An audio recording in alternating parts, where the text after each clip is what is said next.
passe mieux.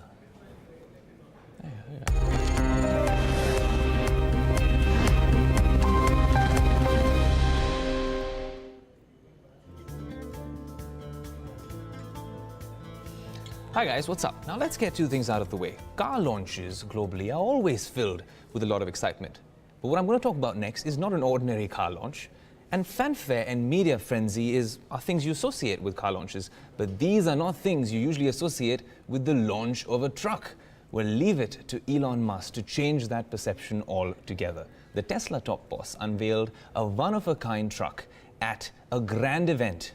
The new Semi will go into production in 2019 and boasts of some really cool features, including a thermonuclear explosion-proof windshield. Yeah, I'm guessing you're going to use that. That's not all. The Semi can clock 0 to 60 miles per hour in just 5 seconds. You heard that right, just 5 seconds. But just when we thought we had seen it all, Musk had one more trick up his sleeve. In a surprise unveiling, Musk also rolled out a new Roadster sports car out of the big Semi, as he perhaps looks to make up for the shortcomings in the production of the Model 3. The Roadster will have a range of 620 miles on a single charge and a top speed of over 250 miles an hour. Musk says that would make it the fastest production car on the planet. To understand what Elon Musk's big surprise was all about, we're joined by Zach Estrada, transportation reporter at The Verge. He's joining us from Los Angeles. And Darren Moss, a deputy editor of whatcar.com. He's joining us from London. Guys, thanks so much for joining us on Bloomberg Quinn. Zach, my first question is to you. You were at that grand event in California. What do you make of Elon Musk's, I quote, hardcore smackdown to gasoline cars? Well, I think he's absolutely doubling down on his promises to reinvigorate the electric car segment, the luxury car segment, and you know, everything automotive and transportation related. So I think everything, you know, over the last several years has been leading up to both the semi truck and this second generation Roadster. Right, Zach, but was that a big surprise, especially when, well, he really did, he pulled out a real rabbit out of his hat with the Roadster rolling out of the semi-truck? Because everyone, all the journalists, everyone, the select few that were out there actually expected this to be just an event for the semi-truck. Yes, we were ready for a truck and maybe an announcement regarding charging. The Roadster was not expected, and I think a lot of the reason for that is that you know, Tesla still has a lot of things on its plate too. We're still talking about trying to get the Model 3 to customers, and that was first shown, you know, more than a year ago. Right, Darren, you know, and since Zach was talking about the Model 3, I'd like to pose my next question to you.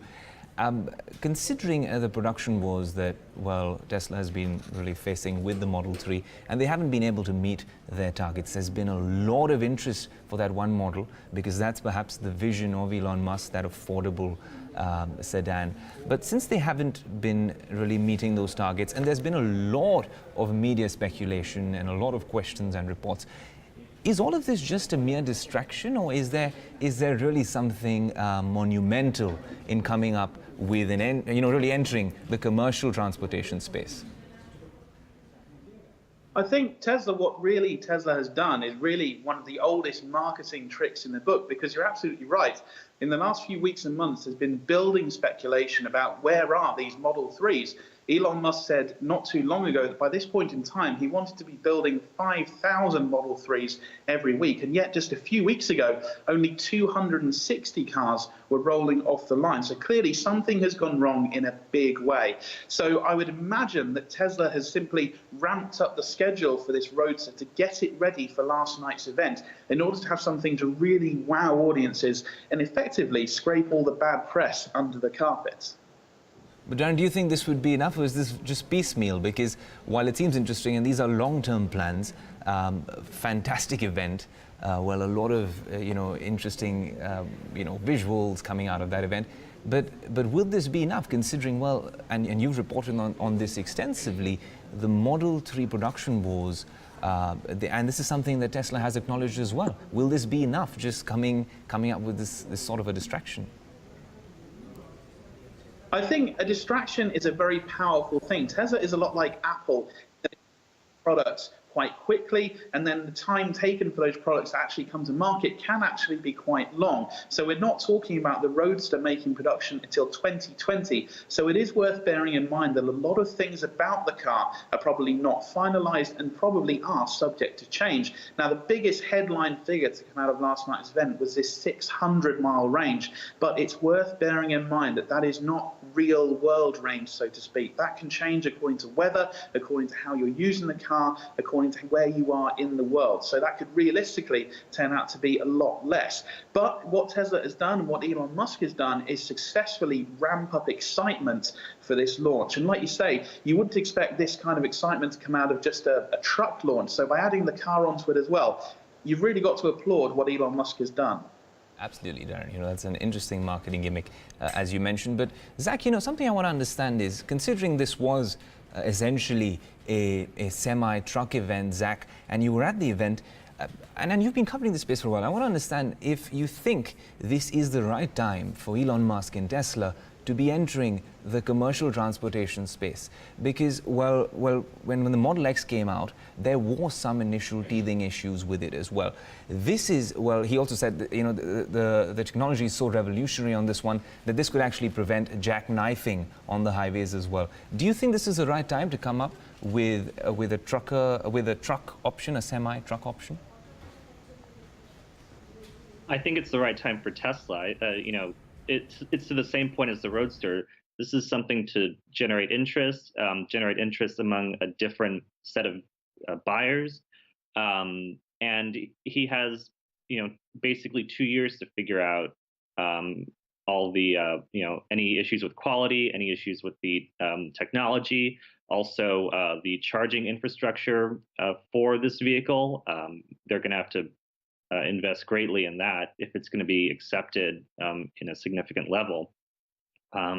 But at the same time, it's also a segment of the market that has to comply somehow with increasing emissions restraints in various parts of this country and the world. And they're not the only company trying to make an electric truck. You have a lot of established companies trying to get in the space too. So right now, Tesla need to come out saying, we're going to throw out a lot of the conventions. We're going to make a truck that is not only electric, but a better truck itself. So that's what they promised last night. And like I said, they have about 2 years to figure it out. Right, Zach. And you mentioned, exactly how it works in the trucking space. And you also did mention that there are massive companies who are working on electric trucks, be it Daimler, be it Mercedes. Is this a cause for concern for them? Because when Tesla enters the space, well, everyone seems to, it piques the interest of everyone and sort of worries competition all of a sudden. Right. I think it's something that they need to make a production target to.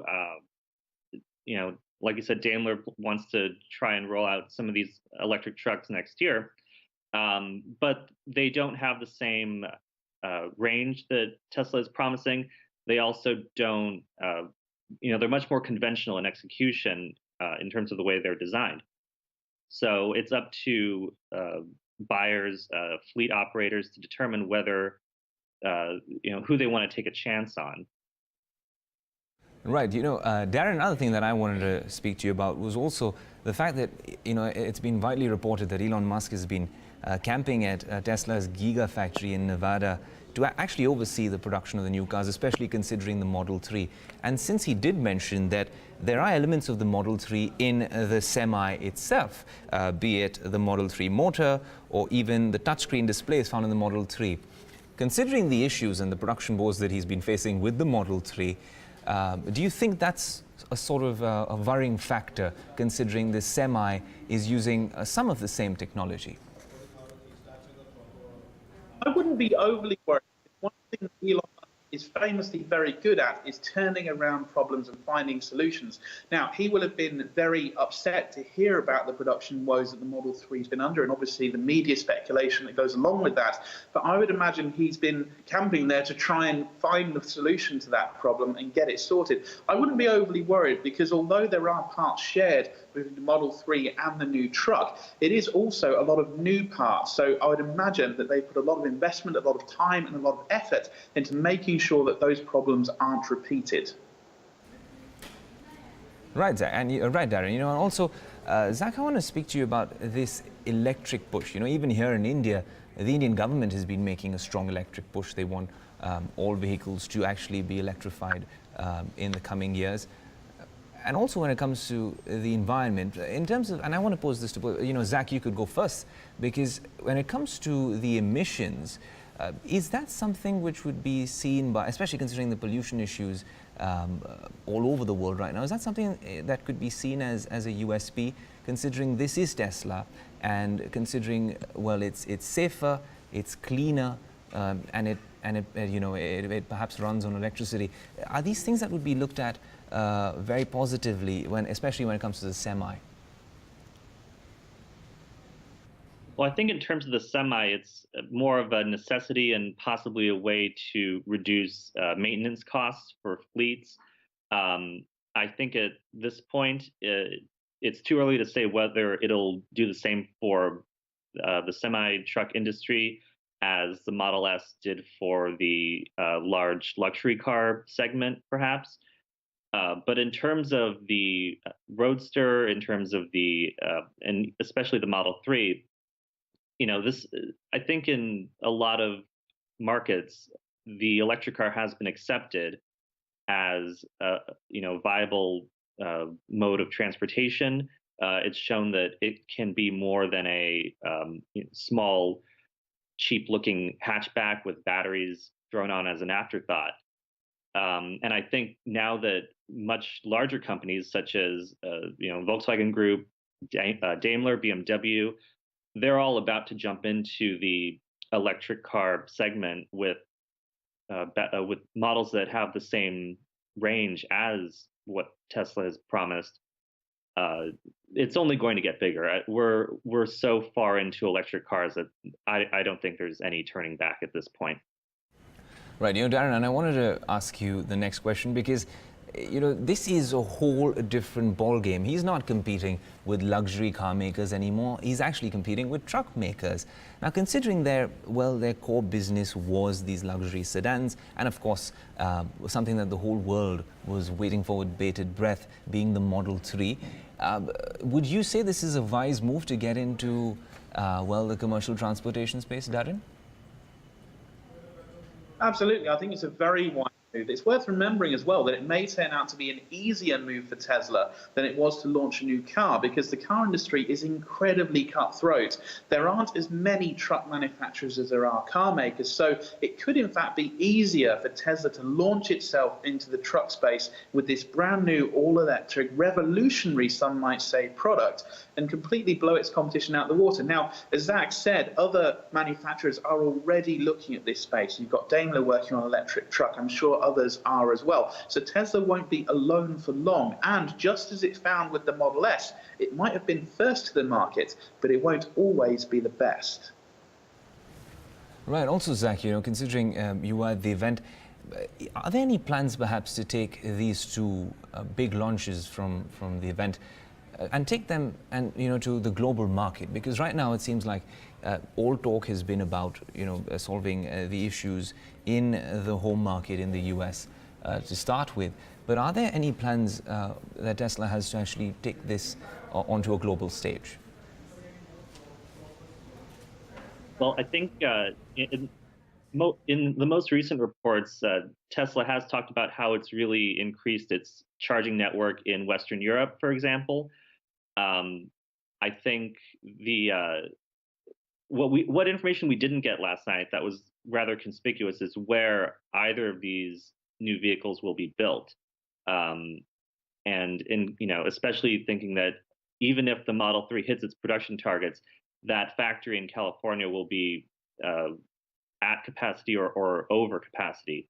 So it's no secret that Tesla would like to make a big presence internationally. I just think there are hurdles to overcome based on charging network and factory space.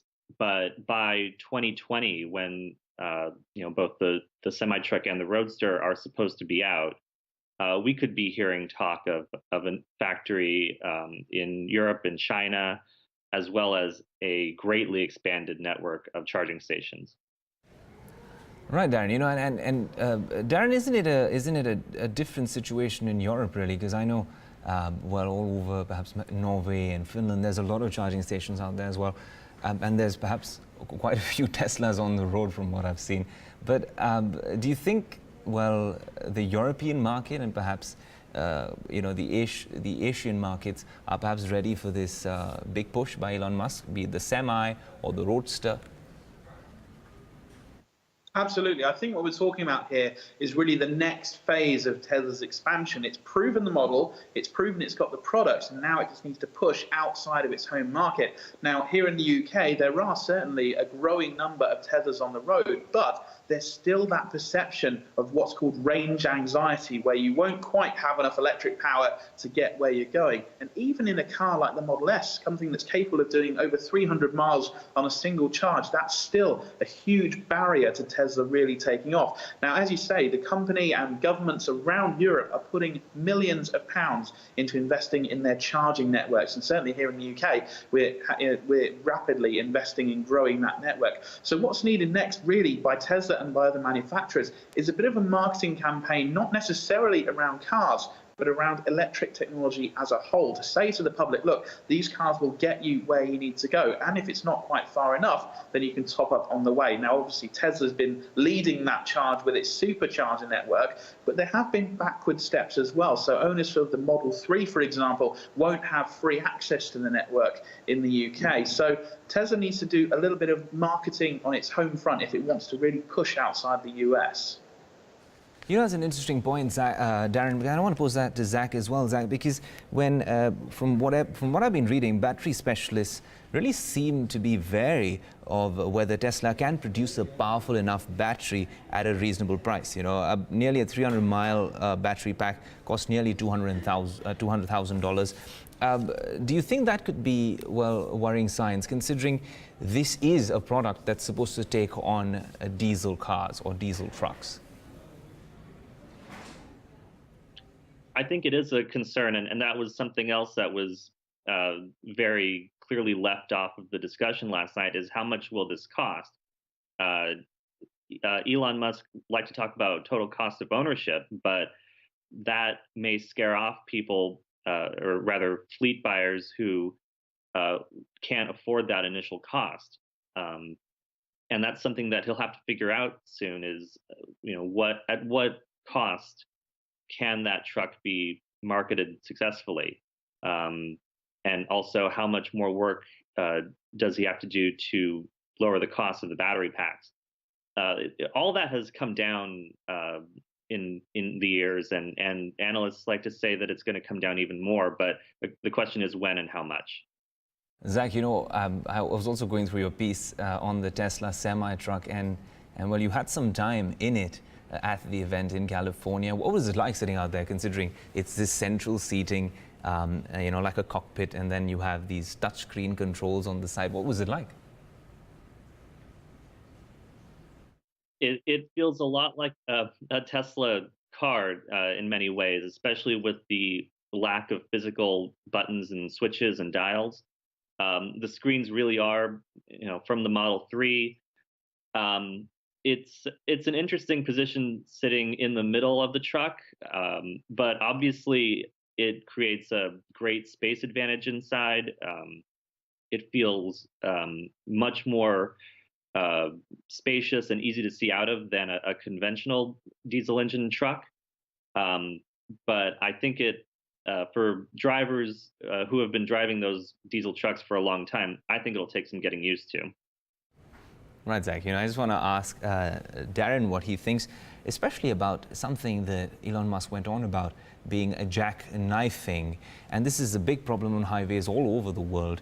And it's perhaps a very interesting safety feature, because what Tesla seems to say is that jackknifing is prevented on the Semi due to its onboard sensors that detect instability and react with positive or negative torque to each wheel while independently actuating all brakes. Darren, how does that technology work? And isn't that going to be a very interesting selling point for Tesla?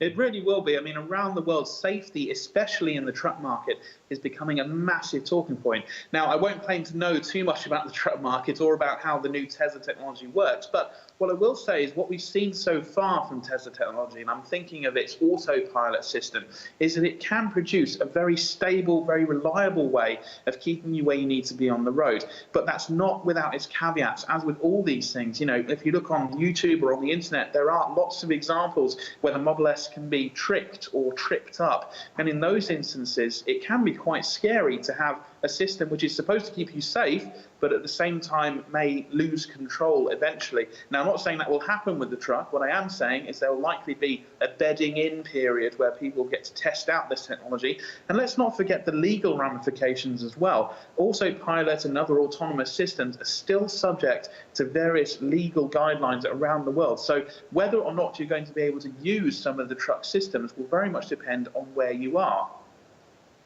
No, absolutely, Darren. I think that's a very interesting point you brought up out there as well. But, you know, Zach, as a last question, now this is unprecedented, right? Because it's Tesla, we think it's taken for granted with all these technology features. But let's be honest, enhanced autopilot, automatic emergency braking, automatic lane keeping, and lane departure warning, the cockpit that you sat in, these are quite revolutionary when it comes to trucks. These are features which we haven't heard of before. They are, and I think it'll be interesting to see how the industry takes to them. At the same time, some of those features have been in cars for some time now, and those are features that some governments do want in trucks to improve truck safety. So this is coming at a time when there are more and more regulations trying to be pushed through regarding semi-autonomous and autonomous vehicles on public roads. So in a way, there's probably more pressure and more scrutiny that will be placed on the Tesla truck because it is coming to market with these new ideas for trucks. Right, Zach, Darren, it's been a fascinating chat. Of course, because, well, the raw materials were fascinating with the event itself. Thanks so much for speaking to us from London to LA. Thank you so much. And guys, all of you guys watching, wherever you have been watching, thanks so much for tuning in.